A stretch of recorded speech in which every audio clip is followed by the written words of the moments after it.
વડોદરાના ડભોઈના ખેડૂતોનો આક્રોશ હવે ચરમસીમાએ પહોંચ્યો છે। પોતાની પડતર અને વ્યાજબી માંગણીઓને લઈને ડભોઈના એપીએમસી મેદાનમાં છેલ્લા 4 દિવસથી હજારો ખેડૂતો એકત્રિત થઈને વિરોધ પ્રદર્શન કરી રહ્યા છે। એટલું જ નહીં, ખેડૂતોએ સરકાર સામે લડી લેવાના મૂડ સાથે અમરનાથ ઉપવાસનું શસ્ત્ર ઉગામ્યું છે। આ આંદોલનને પગલે સમગ્ર પંથકના રાજકારણ અને વહીવટીતંત્રમાં ભારે દોડધામ મચી ગઈ છે। ખેડૂતોના આ આંદોલનનું મુખ્ય કારણ ખરીદીની મર્યાદા છે। આંદોલનકારી ખેડૂતોની મુખ્ય માંગ છે કે સરકાર દ્વારા હેક્ટર દીઠ 1850 કિલો જુવારની ખરીદી કરવામાં આવે। ખેડૂત નેતાઓનું કહેવું છે કે જો આ માંગ સ્વીકારવામાં નહીં આવે તો તેમનું પ્રદર્શન વધુ ઉગ્ર બનશે। 4 દિવસથી અન્નજળનો ત્યાગ કરીને બેઠેલા ખેડૂતોની સ્થિતિ જોતા સ્થાનિક સ્તરે પણ ચિંતાનો માહોલ જોવા મળી રહ્યો છે। સમગ્ર મામલે હવે ધારાસભ્યએ મધ્યસ્થી કરી છે અને ખેડૂતોની માંગ આવતીકાલે સરકાર સુધી પહોંચાડવાની બાહેંધરી આપી છે, પરંતુ ખેડૂતો તેમના અમરનાથ ઉપવાસના નિર્ણયને લઈને અડગ છે। કચ્છના નાની ખાખર ગામમાં ગ્રેવિટા કંપનીના પ્રોજેક્ટ સામે સ્થાનિક લોકોએ વિરોધ નોંધાવ્યો। કચ્છમાં ગ્રેવિટા કંપનીના પ્રોજેક્ટને લઈને ભારે વિરોધનો સૂર જોવા મળી રહ્યો છે। નાની ખાખર ગામમાં ગ્રેવિટી કોપર રિસાયકલિંગ કંપનીના પ્રોજેક્ટને મંજૂરી આપવામાં આવતા આસપાસના 17 ગામના લોકો ભેગા થઈને ભુજમાં કલેક્ટરને આવેદનપત્ર પાઠવ્યું છે। સ્થાનિક લોકોનો આક્ષેપ છે કે પ્રોજેક્ટથી પર્યાવરણને નુકસાન પહોંચશે અને આસપાસના ગામોમાં જીવન પર તેની અસર પડશે। ખાસ કરીને ગ્રીન બેલ્ટ વિસ્તારમાં આવા ઉદ્યોગોને મંજૂરી ન આપવામાં આવે તેવી લોકો દ્વારા રજૂઆત કરવામાં આવી છે। આસપાસના ગામના આગેવાનો તેમજ ગ્રામજનોએ કંપની સામે પ્રચંડ વિરોધ નોંધાવ્યો છે। ચેતવણી આપી છે કે જો તંત્ર દ્વારા યોગ્ય નિર્ણય નહીં લેવામાં આવે તો આગામી દિવસોમાં ઉગ્ર આંદોલન કરવામાં આવશે। 17 ગામના લોકોએ કલેક્ટરને આવેદનપત્ર પાઠવી રજૂઆત કરી। સુરેન્દ્રનગર જિલ્લાના ચોટીલા તાલુકાના નાની મોલડી ગામ ખાતેથી ગેરકાયદેસર પ્રવૃત્તિ ચલાવનાર હોટલ પર તંત્રનું બુલડોઝર। સુરેન્દ્રનગર જિલ્લાના ચોટીલા તાલુકાના નાની મોલડી ગામની સીમમાં આવેલી પવનપુત્ર હોટલ પર તંત્ર દ્વારા ડિમોલેશનની કાર્યવાહી હાથ ધરવામાં આવી છે। ગેરકાયદેસર પ્રવૃત્તિ ચાલી રહી હોવાથી તંત્ર દ્વારા હોટલ પર બુલડોઝર ચલાવવામાં આવ્યું હતું। થોડા દિવસો અગાઉ સ્ટેટ મોનિટરિંગ સેલ દ્વારા આ જ હોટલ પરથી કેમિકલ કૌભાંડનો પર્દાફાશ કરવામાં આવ્યો હતો અને મોટી કાર્યવાહી હાથ ધરવામાં આવી હતી। ત્યારબાદ સ્થાનિક તંત્ર દ્વારા હોટલના બાંધકામ અને પ્રવૃત્તિ અંગે તપાસ હાથ ધરવામાં આવી હતી। પીજીવીસીએલ, પોલીસ વિભાગ અને તંત્રના અધિકારીઓની હાજરીમાં ડિમોલેશનની કાર્યવાહી હાથ ધરવામાં આવી હતી। રાજકોટના હિંગળાજનગર ડિમોલેશનની નોટિસને લઈને વિવાદ સર્જાયો। હિંગળાજનગર વિસ્તારમાં મનપાએ ચોમાસા દરમિયાન મકાન ખાલી કરાવવા અંતિમ નોટિસ ફટકારાતા સ્થાનિક રહીશોએ વિરોધ નોંધાવ્યો। સ્થાનિકોનો દાવો છે કે તેઓ છેલ્લા 70 વર્ષથી અહીં વસવાટ કરે છે। વર્ષ 2018માં નોટિસ આપવામાં આવી હોવા છતાં લાંબા સમય સુધી કોઈ કાર્યવાહી કરવામાં આવી ન હતી, જ્યારે હવે અચાનક જ અંતિમ નોટિસ પાઠવવામાં આવી। કરોડો રૂપિયાની કિંમતી જમીન બિલ્ડરને ખટાવવા માટે સસ્તામાં આપી રીડેવલપમેન્ટના નામે મોટો ખેલ ચાલી રહ્યો છે અને જો બિલ્ડરને જંત્રીના ભાવે જમીન આપતા હોય તો અમે લોકો પણ જંત્રી ભાવે જમીન લેવા માટે તૈયાર છીએ, તેવો સ્થાનિકોએ આક્ષેપ કર્યા હતા। બીજી તરફ મેયર નેહલ શુક્લે જણાવ્યું કે સમગ્ર મામલાની માહિતી મંગાવવામાં આવી છે અને 2 દિવસમાં વિગતવાર અહેવાલ મળ્યા બાદ યોગ્ય નિર્ણય લેવામાં આવશે।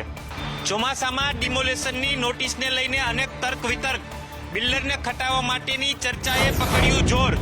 રાશિનગર ડિમોલેશન મામલે એક બાદ એક નવા ખુલાસા થઈ રહ્યા છે, ત્યારે વધુ એક વિડીયો વાયરલ થયો છે। સોશિયલ મીડિયા પર વાયરલ થયેલા આ એક વિડીયોએ સમગ્ર પડદો ઉઠાવ્યો છે।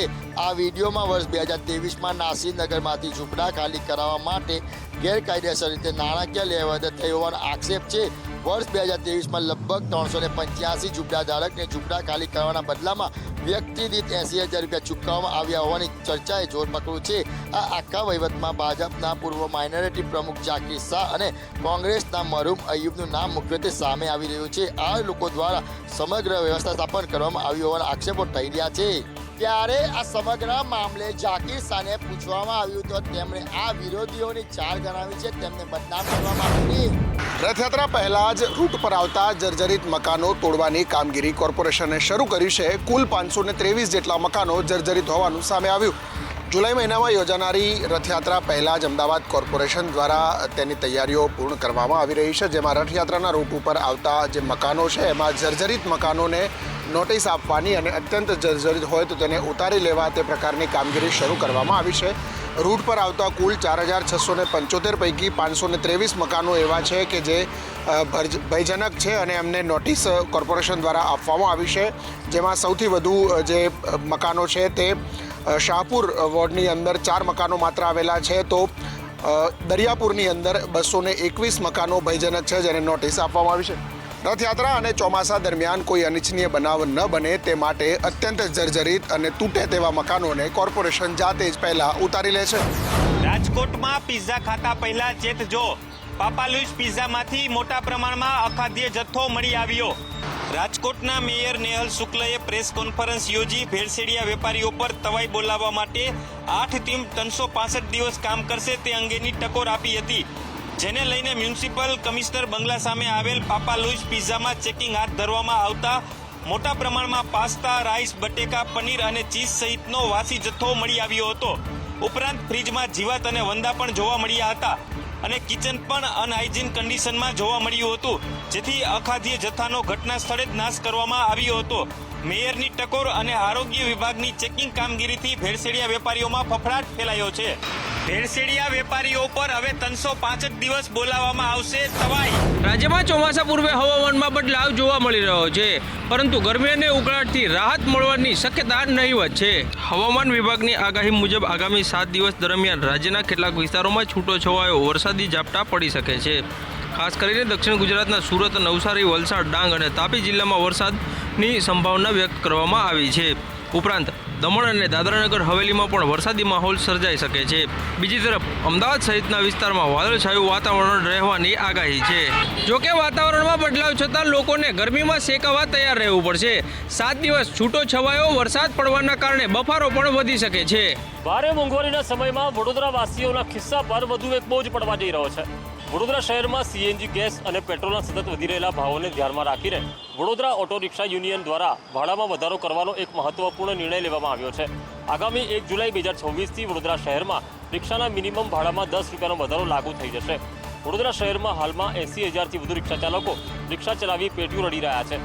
છેલ્લા કેટલાક સમયથી ઈંધણના ભાવ આસમાને પહોંચતા રિક્ષા ચાલકો માટે જૂના દરો પર રિક્ષા ચલાવવી આર્થિક રીતે પરવડે તેમ ન હતી. રિક્ષા ચાલકોની આ જ મુશ્કેલીઓને ધ્યાને રાખીને યુનિયન દ્વારા ભાડું વધારવાની ફરજ પડી છે. નવા નિયમ મુજબ અત્યાર સુધી મુસાફરો જે મિનિમમ ભાડું 20 રૂપિયા ચૂકવતા હતા તેના બદલે હવે 1 જુલાઈથી 30 રૂપિયા ચૂકવવા પડશે. રિક્ષા ચાલકોના આ નિર્ણયને લઈને હવે રોજે રોજ રિક્ષામાં મુસાફરી કરતા મધ્યમ વર્ગીય પરિવારો અને નોકરિયાતોના માથે વધુ એક મોંઘવારીનો બોજ વધી જશે. સાળંગપુર હનુમાન મૂર્તિના કોપીરાઇટ વિવાદે હવે મોટું સ્વરૂપ ધારણ કર્યું છે. આ મામલે સાધુ સમાજમાં ભારે આક્રોશ જોવા મળી રહ્યો છે. જૂનાગઢના સાધુઓમાં ઉગ્ર વિરોધ નોંધાવતા સવાલ કર્યો છે કે હનુમાન દાદા પર કોપીરાઇટ કેમ? સાધુ સમાજે સ્વામિનારાયણ સંતોના કડક ચેતવણી આપતા કહ્યું કે સનાતન ધર્મના દેવોનું અપમાન હવે સહન નહીં થાય અને આવા કૃત્યો સામે સખત એક્શન લેવામાં આવશે. બીજી તરફ ધર્મગુરુ જ્યોતિર્નાથ મહારાજે સાળંગપુરના ખુલાસા કરતા આકરા પ્રહારો કર્યા હતા. તેમણે વળતો પ્રહાર કર્યો હતો કે મૂર્તિ તો હનુમાનજીની જ છે ને, કાલે સવારે તો તેઓ શિવલિંગના કોપીરાઇટ પણ હોવાનો દાવો કરશે. જ્યોતિર્મય મહારાજે સ્વામિનારાયણ સંપ્રદાયને સનાતન વિરોધી ગણાવી સનાતન ધર્મનું અપમાન ક્યારેય સાખી નહીં લેવાય તેવી ચીમકી પણ ઉચ્ચારી છે.